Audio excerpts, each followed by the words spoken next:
Hello, here are 7 or maybe 10 things that you may be doing that is ruining your marriage and is draining your wife. Watch this video to see if you are doing any one of them.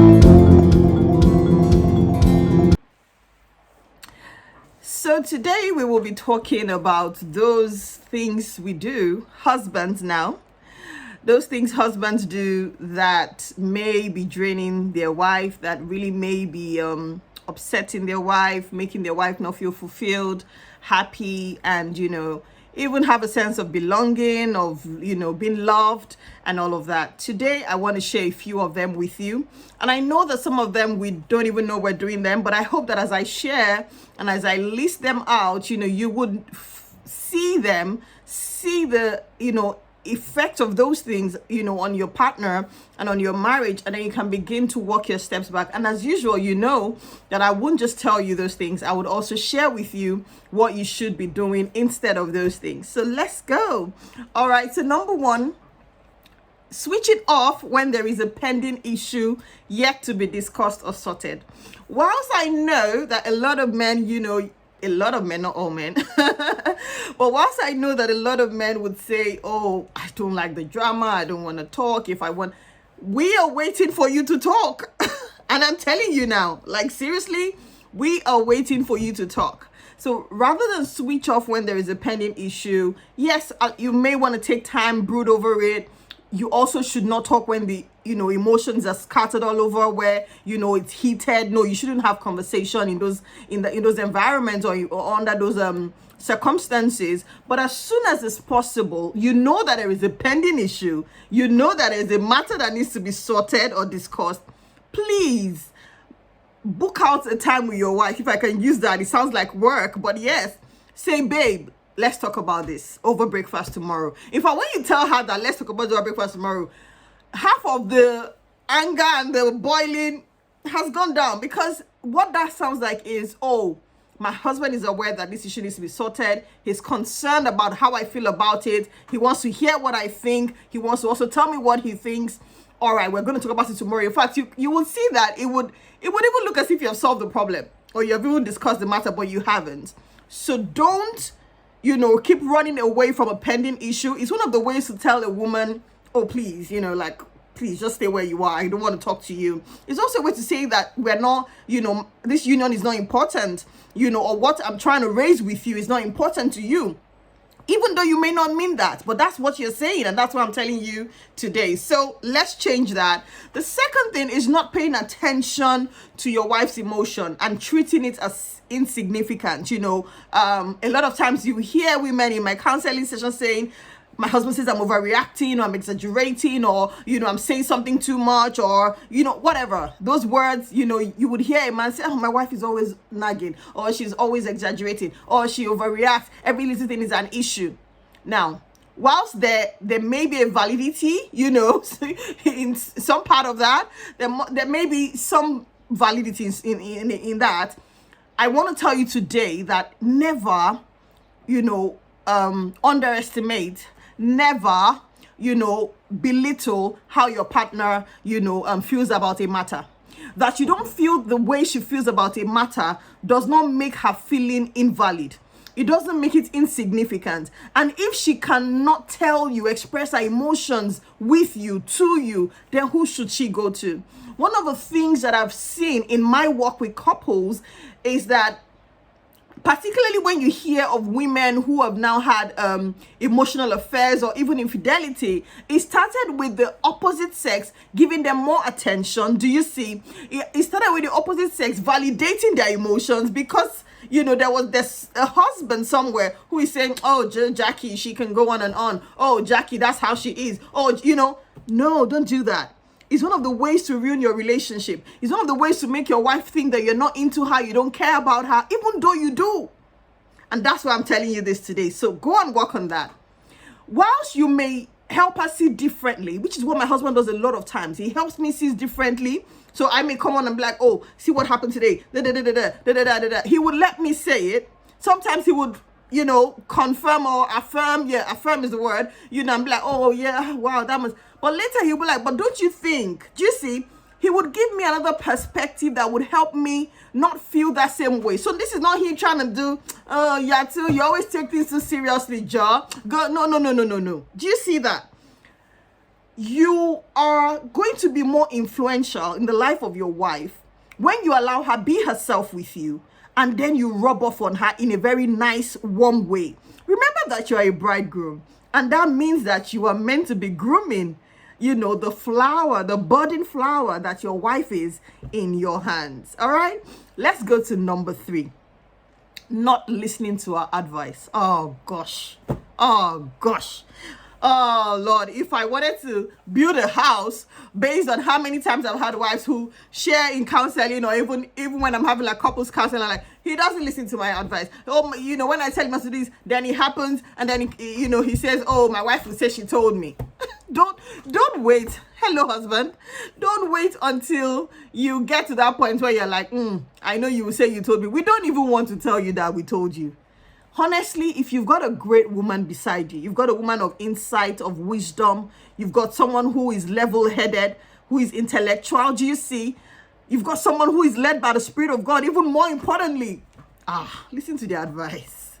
Seriously, one of the things that not listening to your wife's advice does is it tells her that you don't value her thoughts or her suggestions or the way she thinks. That's just it. It tells her that you don't think, she's right.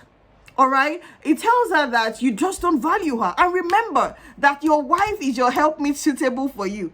Your wife holds answers. I'm telling you, your wife is a pot of answers for you. God knew what he was saying when he said to Adam, I'm making Eve, I'm making this woman, and she'll be a helpmate suitable for you. Hello, sir? Your wife is a helpmate suitable for you. God has deposited answers in her, and you better be digging them out. If not, you are just losing. You're keeping money on the table. You're keeping increase, expansion on the table. I'm telling you. So please listen to our advice as much as possible. You don't have to agree every time. You don't always have to see things away, and it's okay for her to give a counsel and you don't eventually go with it, but with explanation, making her know that, no, I didn't throw away your thoughts. I heard what you said. I liked it, but I thought that if I did it this way, that way. I'll give you an example. There are times I've maybe given counsel to my husband about maybe a colleague or maybe something he just had an issue with, but because he knows that person more than I do, because he relates with them more, and I only had a very short, very little information about the situation or about the people or how the people behave there, he may go on to do another thing, and when he comes back, he'll be like, oh, this is what I did, and he'll say, oh, because this, and I'm like, okay, that makes sense. Do you see? So let's do it the right way, husbands. I'm here for you today, and I hope you see the gift in this video, because that's what I hope it would be for you. Now, let me tell you another thing that you may be doing that may be ruining your marriage, killing your wife inside, making her feel unfulfilled, and a whole lot more, fill in the gaps. Not doing anything to grow your relationship with your wife.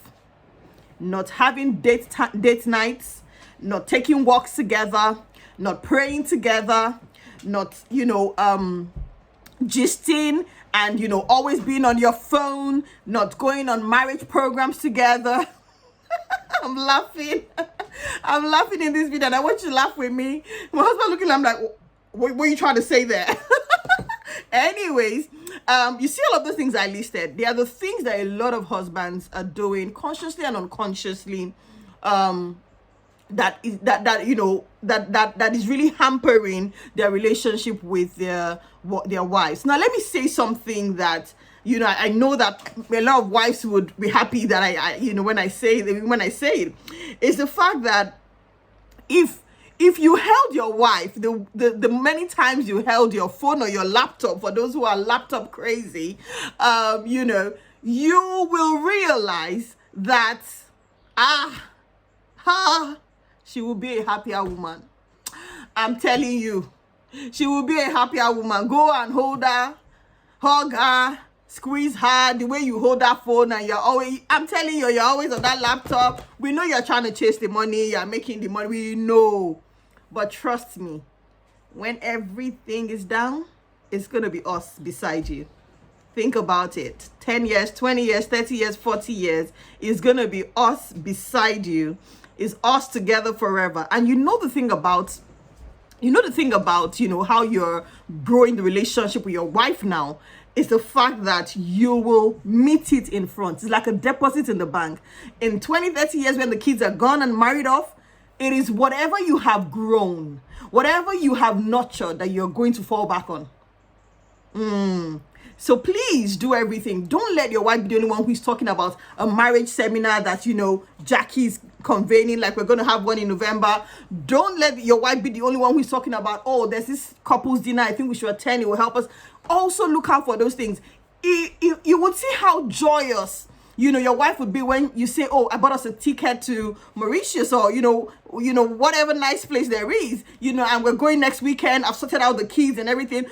Like, even me, I'm like, you see, look at me, I'm even like, I'm telling you, are you gonna do that? Please do that. All right, let me go to the next thing. One of the things as well that gentlemen, husbands do, that kills their wives, that kills their relationship, again and again, and as the days are going by, is lack of appreciation for their role, for their contribution. Just thinking, well, I'm doing my bit, you should do your bit. Well, yeah, I'm doing my bit, and you should do your bit, valid. But do you know that in the office, you say thank you to your colleagues when they do stuff? Even your subordinates, you give them a task, and when they do it, like, thanks, you even thumbs up, you even promote them, you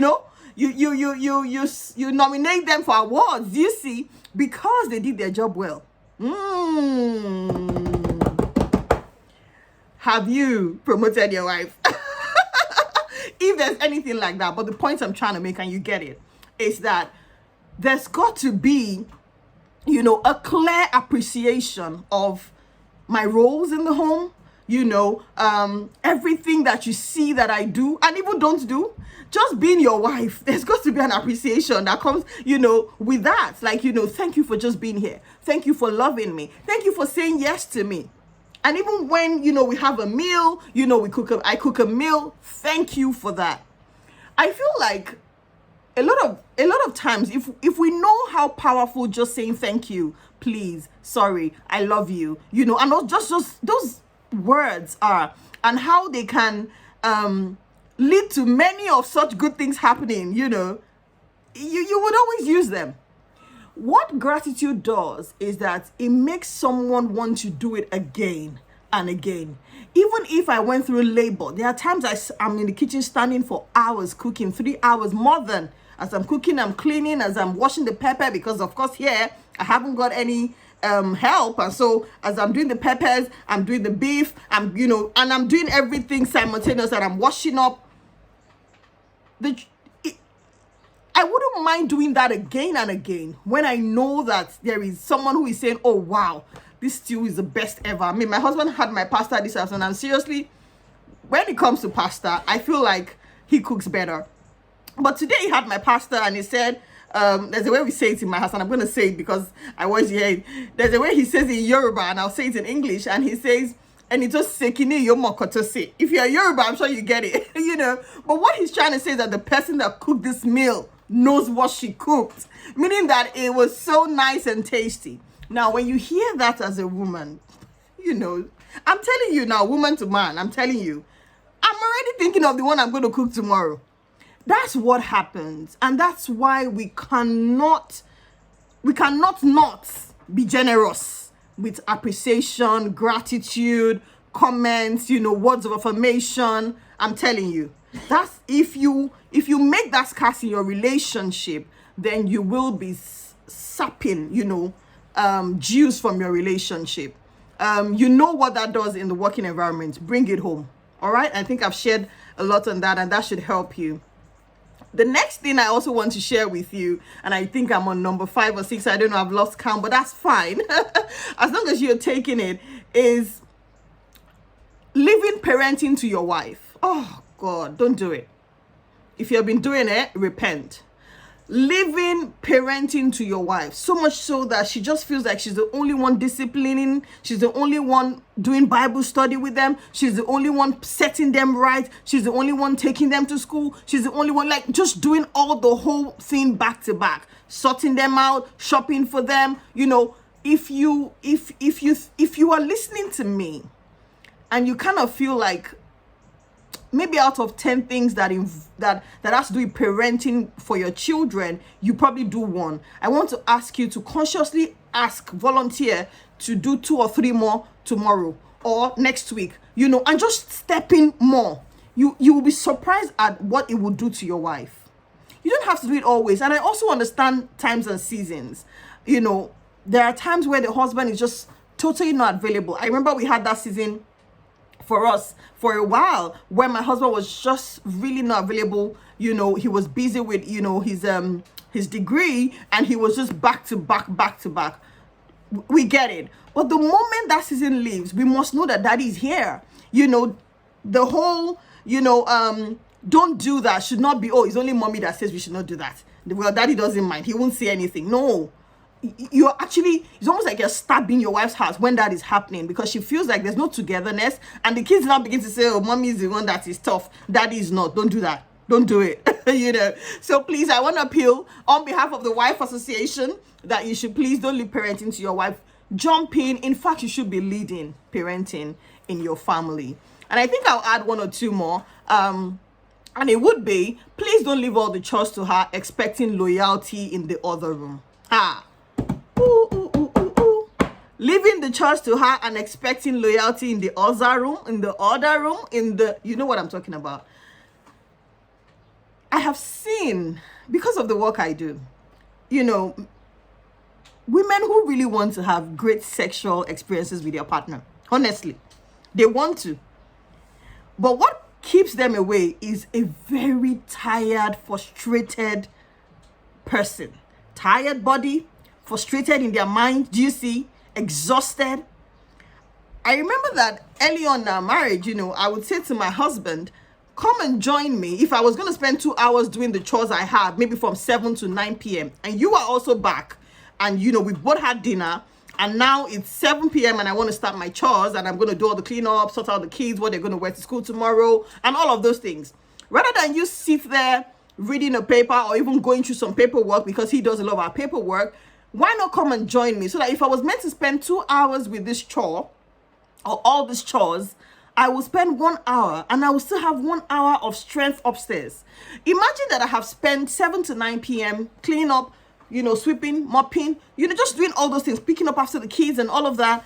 And you have been there, your feet, raised up, and then I come into the room and you expect that I will just do va-va-voom, let's go there. It's not going to happen, And even if it does, it would be a wife who is just giving of herself as a duty, rather than when she should be giving of herself, pleasurably with all her heart, and also hoping to have a great time. And I think that this is one aspect I know that if I did not say, all the wives association will probably come and meet me and be like, Coach Jackie, who sent you? How did you miss that one out? And so I really want to appeal to husbands. We love you. Your wife loves you. And I'm sure you know that she would do anything for you. But you see these little things, let's do better. I know that some of them we may have just gotten used to, doing them. And I could go on and on. I was going to talk about, not presenting yourself attractively. Yes, that's something. That is something. Yes. And let me just say that one. Now, it used to be women. You'd be like, oh, women will just tie. There's nobody tying wrapper here. At least I know that. Well, where I live, around me, there's nobody tying wrapper. But it's also when, you know, as a man, you get up in the morning, brush your mouth. Even if you're not going out all day long, brush, you know, put some spray on, nice t-shirt, look attractive. You know, in these days of working from home and all of that, just keep being appealing to your wife. Trust me, she will reciprocate it. And you know what I always say? Let me tell you. When you look good as a man, when you smell good, you don't even have to say too much about let's go into the other room. Just the whole of just being attractive. It does 50% of the talk. And we're there.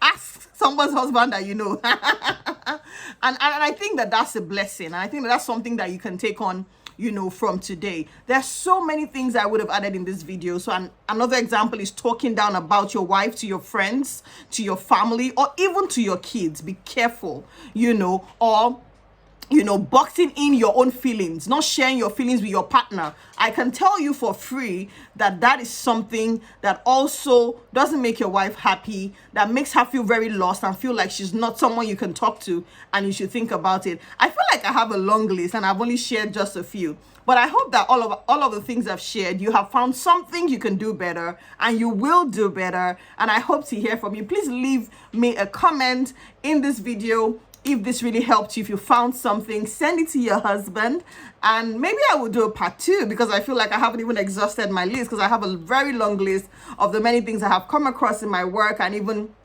just, you know, by learning and observing as well. But before you go, I want you to subscribe to my channel. I want you to go and tell a friend, another husband or another wife about this channel, because I'll be putting out more videos for you, for your marriage, because I am committed to your bliss and I'm committed to your purposeful union. Until I put up another video, I'll see you. Thank you for watching. Bye-bye.